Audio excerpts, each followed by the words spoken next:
So every author wants to make sure that as many people as possible get exposed to and hopefully read their book. I've actually been through the book launch process 3 times with my babies, Reinventing You, Standout, and Entrepreneurial You. What I've learned is this.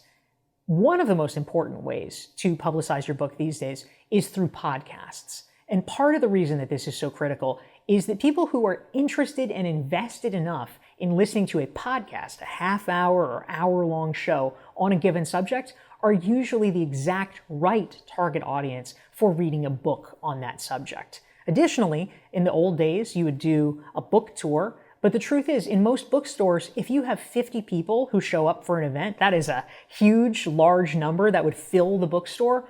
Guess what?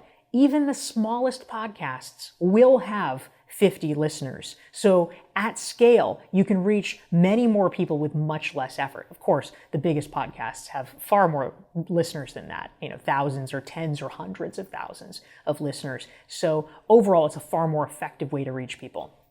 The second way to publicize your book very effectively is to reach out to friends and colleagues and ask them to send an email to their email list on your behalf. Now, it is nice if people will share about your book on social media. That is great. But the truth is, you probably know the numbers. If I put a post on Facebook, a post on Twitter, unless I pay to promote it, it is going to be seen by somewhere on the order of 2% of the people who follow me. So it's very difficult numbers. Whereas if someone sends an email to their email list, the average open rate is about 25%. That doesn't sound that impressive, but it is 10x what it would be if they were sharing on social media.